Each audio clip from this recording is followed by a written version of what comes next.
Welcome to Verbal Pig Radio, where we give you a verbal image of life, and we are everyday people. I'd like to welcome y'all to the show. I just finished doing one on that new video that surfaced of Ahmaud Arbrey that was done 2017 when the police was harassing him on his 1 day off. And I spoke with a good friend of mine, and he's been on this show plenty of times, and that's a friend of mine, Muhd. And he was basically telling me that there's a proper way of handling such situations. So we're going to get into that with Muhd. Brother Mark, welcome to the show.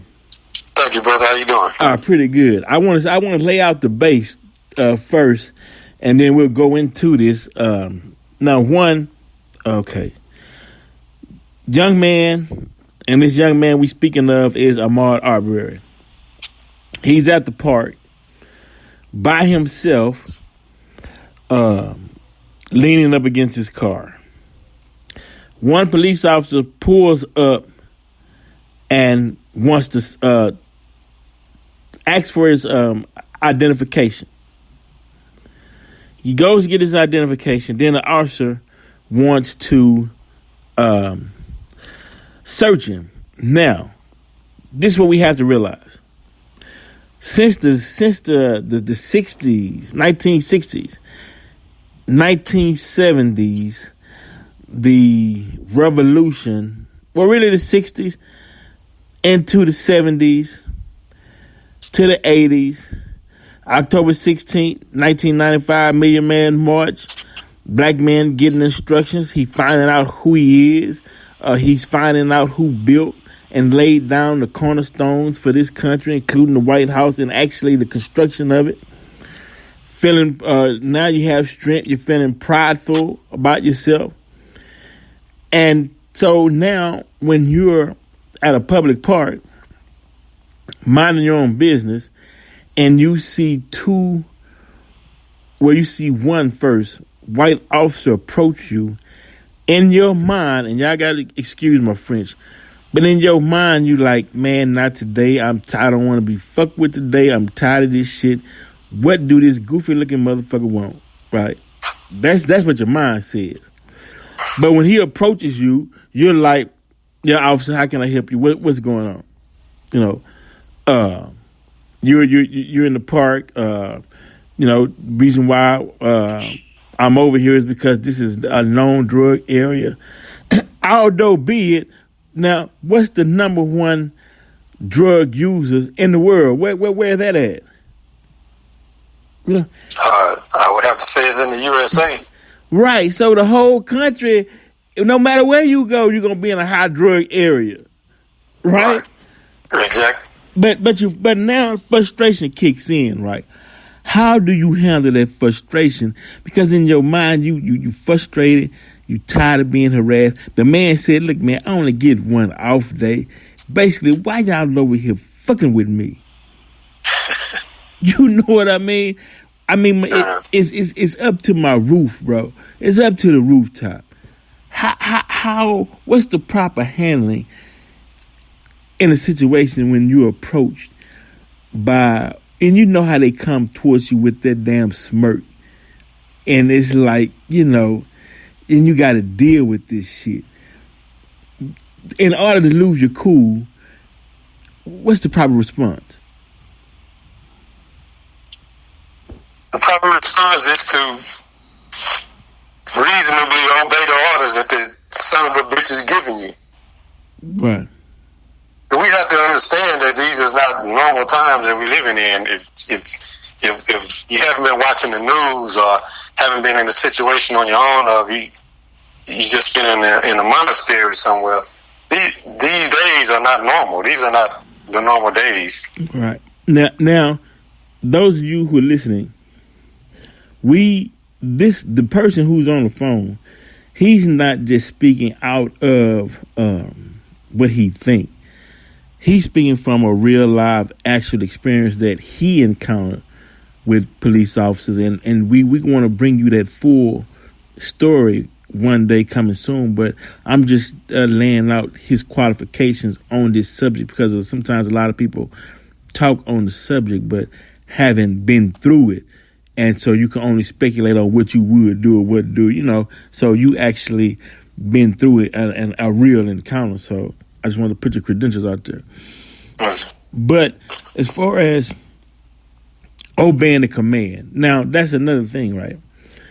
If I'm innocent, I didn't do anything, but I know you want to put yourself above me as a white man to show some type of authority, and then you want to make me get down on my knees before you, even though I didn't do anything.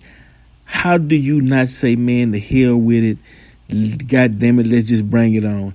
How do you keep your cool and get down on your knees? If you know who you're dealing with, then it's not as difficult. If you think this person is a caring, concerning, law-abiding police officer who's there to serve and protect the public and serve and protect your rights, then that's where you're going to have trouble with following the commands, quote unquote, of this officer. Mm-hmm. If you know who this dude is, if you know what his background is, you know what he's about, you know his thoughts, then it's easier for you to reasonably just do what he asks you to do. Because he's going to feed off of every bit of anger that you have against him. And then the next thing you know, it's escalating, and he's going to call about 3 or 4 squad cars to come and help him. You think you're dealing with just him, but he's going to call about 3 or 4 squad cars to come and help him. So there is no real win there. Rarely will you win in a situation like that. Right. We have to console or find a way to release the frustration, an outlet. But the sad part about it is when incidents like that occur, our only release is we turn on each other and bring it right back to the community. There's no outlet to release the frustration. Well, you don't even go out there with the frustration if you understand who you're dealing with. If you know that we're at war, because we are. We're at war. Mm-hmm. Just check out what's happening. We are at war, and these are the times where the decree is coming down from on high, kill our boy babies. Okay? Mm-hmm. This is the time that we're living in. So we have to consider the fact that every time we leave our homes, we're walking out onto the battlefield. And you can't go out into the battlefield and in any kind of fight, any kind of battle, without having the proper temperament, having the proper mind frame, or else your enemy, your opponent, is going to use your emotions against you. That's in any kind of fight. If you take up martial arts, that's one of the first things a trainer is going to teach you, is that these are techniques that you're going to learn so that you can use other than you just going out willy-nilly. Right. Because if that person that you're going against has his mind intact and he got these skills and techniques, you out of there. So don't even go into the battlefield frustrated. How do you do that? Well, it's just knowledge. You should already have all that you're pouring on your wounds before you even go out into the battlefield. You should already have enough wisdom to be able to withstand some of the foolery that goes on out in the streets, because you know what you're looking at. People are destroyed for a lack of knowledge. They ain't destroyed because a weak ass dude grew up and wanted to be a cop so he can get back at all the jocks and the hip people in high school. Right. People ain't destroyed for them people. People are destroyed for the lack of knowledge. Right. Exactly. And there is, I'm not saying don't defend yourself, because we all have the inherited right, inalienable right to defend ourselves. we are attacked, if we are aggressive upon, you gotta defend yourself. I mean, you go out into the streets as a little boy and you get beat up and go back home crying, talking about I got beat up. And your mama asks you, did you hit him back? Did you fight back? And you say no, she gonna send you back outside. That's right. We don't believe in not defending ourselves. Don't ever mistake anything I'm saying for that. Okay? But what I'm saying is, we have to learn how to keep the situation from escalating, because the best defense is preventive. Let's make it home. Let's not become a t-shirt. Let's not become a meme and a hashtag. Okay? Simply because we mad that this person and these people are continuously coming against us this way. Because they're not going to stop. Right. And so we continue to become gas for the fuel. I mean, fuel for the fire. So we would have to counter their aggression. Throw them off guard. They come at you aggressively. You turn it around and, hello, how can I do? What can I help you with? It might shock them because they might be looking for a particular response so they can do really what they came to do. That's the way to look at it. Because they ready for you to, man, what the fuck, goddammit? No, man, I'm tired of this shit, man. I got something for you. Don't walk up at me like that, man. I ain't getting down there. Fuck, get them hoes good. You know? Yeah. That's what they want, man. That is exactly what they're looking for. Right. They got pepper spray, they got clubs, they got taser guns, they got pistols, they got a little walkie-talkie on their shoulder. Yeah. And they got a cage in their back seat. Right. Because one thing we fail to realize, you're right, in the court of law, your emotions will be used against you. So out there on the field, when you do become emotional and you raise your voice, they can always say that they were afraid, and especially if they got you on camera, and that's why they shot you, because they were afraid. We're concerned about the courtroom. Right now we're talking about just making it home. Right. You know what I'm saying? Right. Let's be honest, man. Let's be honest. These white bigots are intimidated, man. You don't get passed up on the job for a promotion because you're not qualified. You get passed up because he's afraid to compete with you. Mm-hmm. He don't want that competition. Right. He's not going to give you all the information to do the best job he can do, because he's intimidated. He don't want to compete with you. He's terrified of the simple fact that you, the original man, has dark skin. And when you see the dark skin, he's on defense. You got to understand that. When the officer comes out with his hand on his hip, and can I see your license and registration, please? The motherfucker is terrified. He's not coming at you like, I'm finna get me a nigga. He's coming at you like, I hope this nigga don't get me. And that's why we're not really understanding, man. Right, because we're terrified because, hey, man, you got this gun and you known for killing us, and I don't have a weapon. So you got two terrified sides of the coin. Right. Why would you go into the situation like that? Man, what the fuck are you doing? No shit. You know? Because why not say, excuse me, officer, here's my ID, here's my deal right here, and your hands on the steering wheel.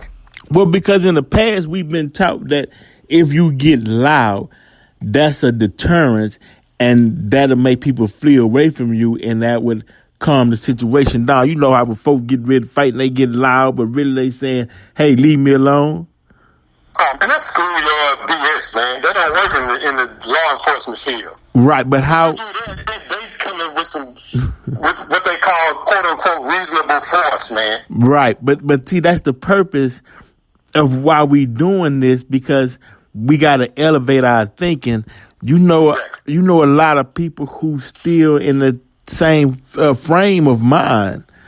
We got to evolve into a new thinking and adapt into this current environment that we're in.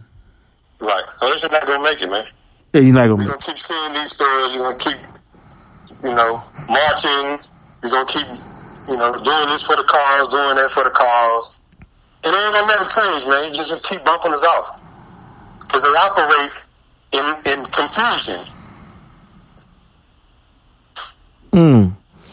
So there's no, wow. I mean, that's, because you're right. We have to channel our frustration because it's a frustrating situation. It's a frustrating environment. It's a frustrating ordeal when you have to even look at this stuff. As I stated, all the way going back to Ahmaud Diallo back in 99. It's still right, and it's continuously, it's steady going on. And we're looking for ways to preserve our life. And as you stated, another way we could look at this thing is, right, he's afraid, we're afraid he's going to kill us, and there's no dialogue. Because, for one, you got a lot of these officers who never even grew up around black people. Some of them come from these small little towns and little racist towns and whatnot, and there's no diplomatic solution where something is in the middle that can give justice to both sides.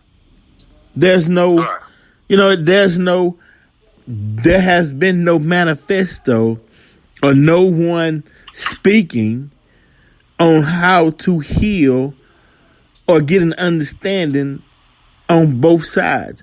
Because every scenario is racist cop. See, but a racist cop shoots black male. But there's no gauge really to say, oh my God. Hold on. Wait a minute.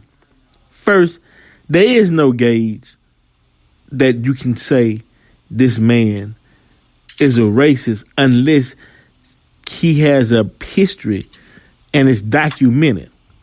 It's just like the Byron Allen case, and Byron Allen lost that case. And it's just, and this is though, is they saying, well, now white officer kills black man. Black lawyer says he done it out of racism. And the white officer saying, well, prove it.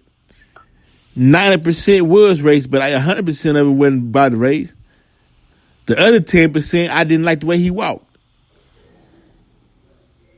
Right. How can you prove that? How can you go after murder charges when just take the lesser manslaughter and lock them up? Right. Well, is meaning something is going on, or a lack of knowledge is in the air, and the dots are not connected, but everything is right there on the table. It's just not being gelled together. Something is missing because, there should be an end to all of this. It shouldn't be that as difficult as it is, but you're right. It's like we both looking at the same thing, but coming up with two different answers or two different perceptions. And it always falls back to what you stated the other day, separation. Wow, Brad, I always go back to separation, bro. Right. Yep. I mean, if we refuse to separate, then we might as well, or we better, learn some survival skills.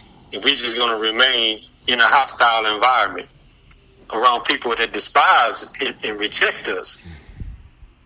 And, we have to do something, man, other than buying their guns, the ones they sell us, knowing they got plenty to overcome the shit they give us. Right. They ain't gonna pass on the money, or they gonna sell you them guns, but they know they got something for that. If you come for it, they know you're gonna use that on yourself. Right. And your homeboys, the niggas on the other block and shit. Right. They know you ain't got nothing for them, so they gonna sell you that. But besides that, man, we have to learn how to survive in our hostile time that we're living in, because this ain't normal. Right. That's right. So before we get out of here, the the best thing you would say is to stay calm and give that officer respect. Bite your tongue. Say what you got to say in your mind, but bite your tongue when you right there in front of him, so you can make it home. Well, I mean, I'm not saying even bite your tongue, or if you got something to say, you can say that respectfully. You don't have to be irate about what you got to say. Right, but they say. Make sure. Huh? But the emotions of the situation. If you say it emotionally, you gonna say what you got. You gonna cuss him out. Facts don't need emotions. Right. You say what you got to say, but you can say it respectfully. What I'll do respect for, if you want to really put it in the words. But I mean, just show the badge respect, because he got authority. Right. Them hard facts to deal with. Respect, and if you got something to say, which is irrelevant, I would suggest say everything you got to say in the courtroom. Your job and your main intention in that moment is to get the hell away from there. If you got something on you, if you got a warrant on you, you know you're going anyway. So what's the point in arguing with the motherfucker anyway? You got something on you. Right. That's a whole other conversation right there. You know what I mean? Right.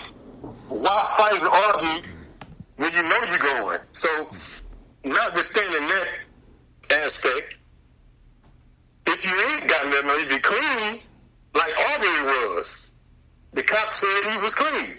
Right. Okay, and he was. So the autopsy is even saying that he ain't had nothing in his body that was an intoxicant. Okay, so if you're clean, what you getting? Why you want to get dirty? Right, but in the sad part with Arbrey's case was, and there was nowhere he could go and nothing he can do because they ambushed him. So take the ride. But meaning right, but I'm saying, but these were they weren't even police officers. I'm saying police officers. Yeah, I mean in Arbrey's case is what I'm saying. Yeah, I know in a normal situation. I was talking about the police. I haven't even thought about the murderers. Right. I ain't gonna lie. Nothing I say. From the time we started talking, I haven't even thought about the murder side of it. Right. I'm talking about the police. Yeah, the police. Right. Take the ride with the police. That way you have your day in court. That's a better day than the day in a funeral. Right. Right, absolutely. Because you leave. You get out because you didn't do shit. Right. You feel me? Right. You finna be mad enough. You finna, you gonna be in that holding tank, dirty. Yeah. Upset, but they gonna eventually let you see, especially somebody like Arbrey, right. a PR court. Right. And you might get you a bond to walk and come back without paying for a bond. In Arbrey's case, right. Why be combative in that situation? The worst thing they can do is put an arrest on your record. And in these ridiculous times that we're living in, some things like that may happen. Right. I'll take an arrest on my record over a bunch of bullets in my chest. Right. Just because I don't want to be bothered. Right. We got to stop acting like Satan and his minions owe us justice. They don't owe us justice. They Satan. Right. They doing what they do. But you have to disarm them by letting them know that you're the God. Right. Come on. Yeah. Facts, bro.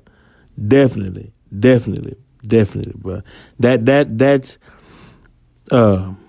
instructions on how to stay alive. Because you got family, you have loved ones, you might have children. Your job is to make it home, to continue to teach generations. Yes, sir. Wow, bro. In a hostile environment.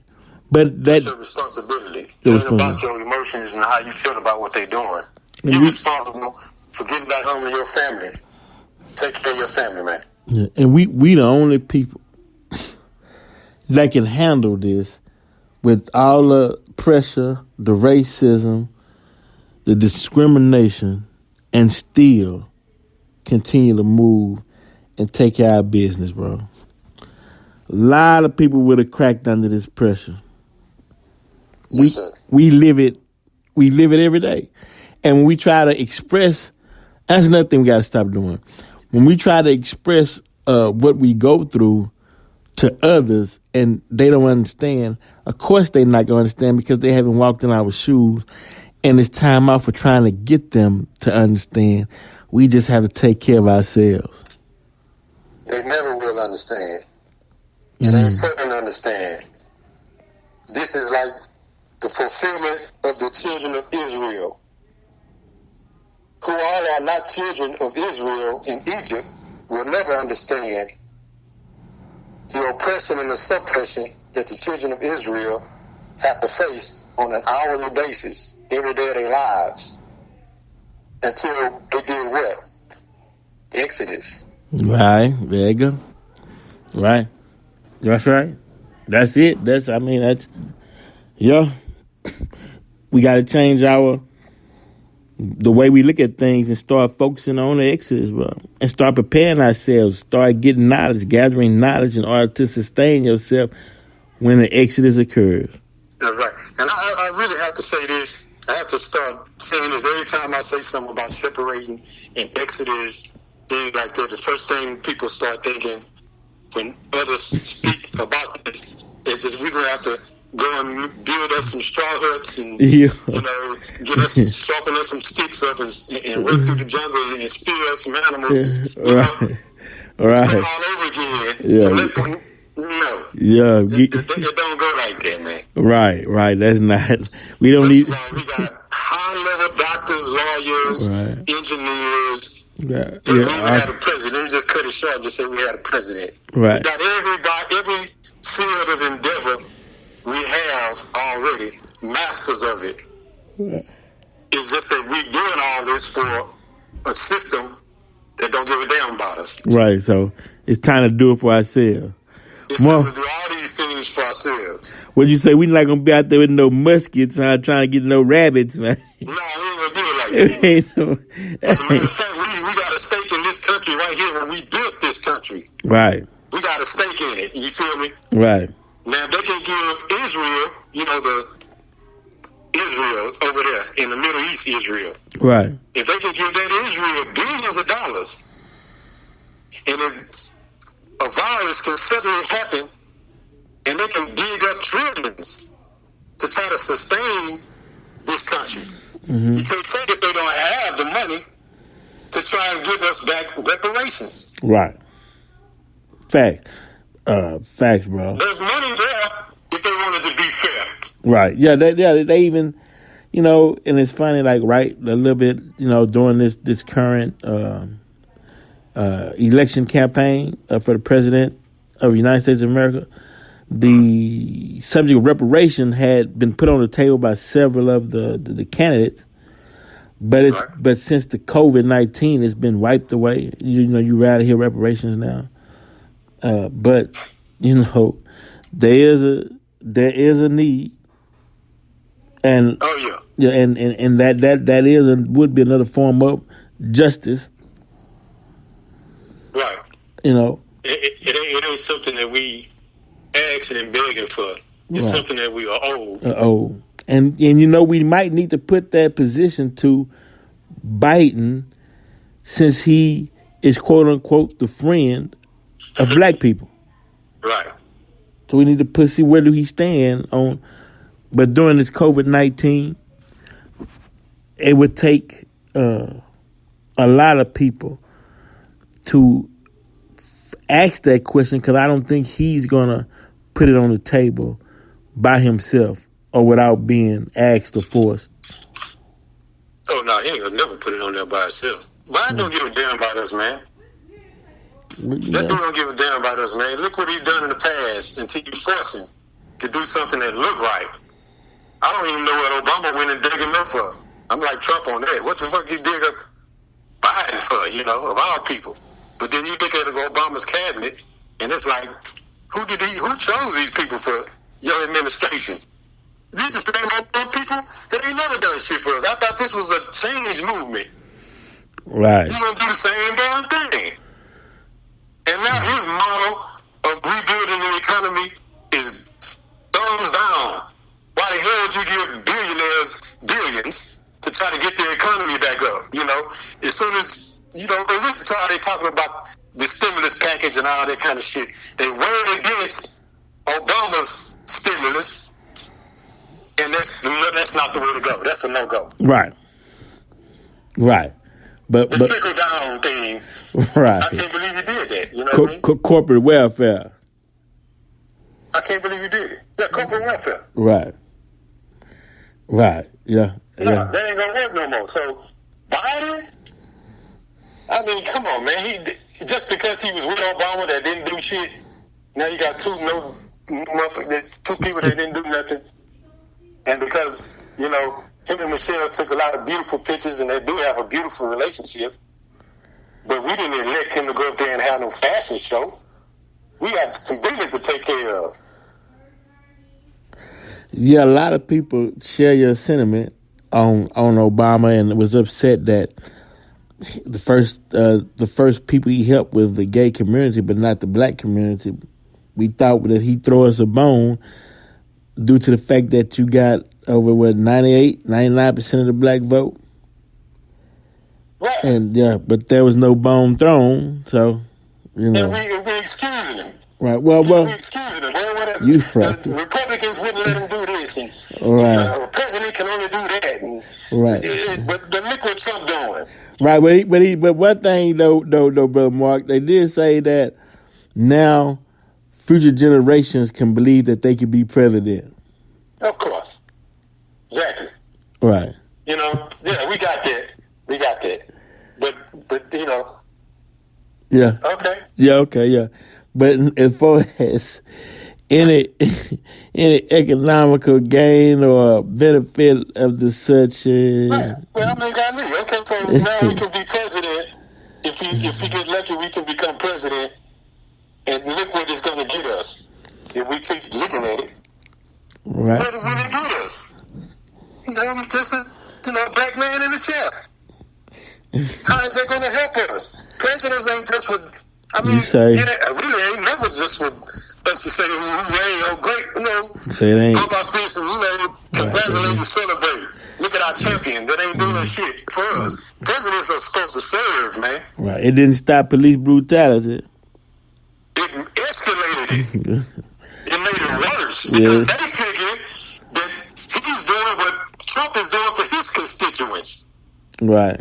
That's the way they see it in their mind. That's the way they cops see it when he pull you over and walk up to your window. He's intimidated by you. Right. He's afraid of you because you are the original man and the original woman. He knows your capabilities better than you know your own. So they see Obama in there for 8 years. They think he's up in there acting bad for us. Right. He ain't doing shit. He should at least went on and done it because he's gonna get called on it anyway. You gonna get gonna get the repercussions of it any damn way. Right. He gonna get blamed anyway. Don't tell me you can't do it because Trump. They think that Obama was up there doing what Trump is doing now for his constituents.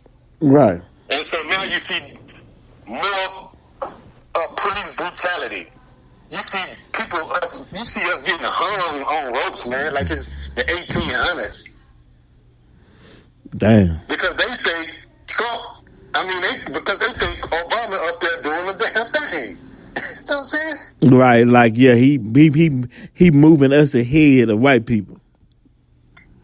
Like he giving us a chance, like he giving us some. Right. He's giving us some our just due. Some privilege. He's giving us opportunities. They thinking that he was gonna give us black privilege, like Trump giving them white privilege. We didn't get black privilege. We still looking for it. We ain't getting nothing. Yeah. We ain't getting nothing. We got the right to go marry the same sex if we want to. Thank you, sir. Right. Yeah. Come on, wow. man. Yeah, wow, that's rough. That's rough. But the thing is, in the mind of your enemy, he got to hunker down and he got to get all his weapons and his armory together, and the blacks is taking over. Yeah, for real. For You real. understand what I'm saying? Yeah. For real. And yeah. And Wow, we ain't getting nothing. we ain't getting nothing. We ain't taking nothing. Even in his last 4 years, where he just can't even be, you know, what you gonna do? Look, Trump showed you what the man should have been doing. Right. You know what I'm saying? What you gonna do? Yeah, what you gonna do? You can't even prosecute me for doing that wrong if I did that wrong. Right. Obama did nothing wrong civilly. You feel me? He did some droning and he murdered Gaddafi. He did some shit, you know. But as far as breaking a law, he can't do it. Right. You know, I mean, Dan Bush broke international laws. They can't do nothing to him, right? Right. So for these last 4 years, he ain't got to run again. He's not going to be president after his last 4 years. Why not just go ahead and put his foot on something? Yeah, and that's exactly what he gonna do if he get back in there. But you know, his last. I'm talking about Obama. Oh, Obama. His last 4 years. He could have. Why not go ahead and, you know, elbow, man? Right. Throw some bows. Right. Because he's not running again. Right. And nothing they can do to you. Right. And then they can do to you, and you're not up for re-election. Yeah. So Why yeah. not give us something, man? Right. All we asking for is the real opportunities. Right. Yeah, with perfect opportunity, and they expected him to do it anyway because he was black. That's what they expected him to do. That's what I was expecting. That's why I'm first. But that's what just because he was black. Right. Okay. Black man, how am I not? I'm gonna go for you, man. Goddamn. First time, I thought we was finna roll, man. I ain't gonna lie. Yeah, I did too. Roll, man. Everybody did. Yeah. And we was ready. Hillary Clinton, Secretary of State. Yeah. This person, that person, this is my cabinet. Bail out the billionaires. Let's go help the gays. And that was it. Yeah, that's true. Well, Reverend Mark, yes, sir. Yes, sir. No, bro. I'm saying, yeah, that was good intellectual conversing we were doing on these subjects, waking up the minds of the people, which is a must, especially considering the time that we living in. Bruh. Yes, sir. And you all check Brother Marcus out, A-Tone Productions. We got some ventures that we're partnering up, getting ready to produce to the world. Make sure y'all check out Everyday People, the movie. That's on YouTube. And get ready in the near future. I want to do the interview with Brother Marcus and his ordeal and what he went through. But it has to be done right. So we're coming up on it. So you all stay tuned and prepare yourselves for that. Brother Marcus, before we catch out here, anything else you would like to add? Keep listening to Verbal Freak Radio with Cole Black. This brother has a heart that everyone has to pay attention to because you're going to learn something. Each one teach one. This brother here got something for you. Man, Bob, I appreciate that. And also this show appreciates those words of wisdom, bro. And we appreciate you sharing that mind, man, that wonderful mind you have, bro. We appreciate that, man. Verbal Freak Radio, we out.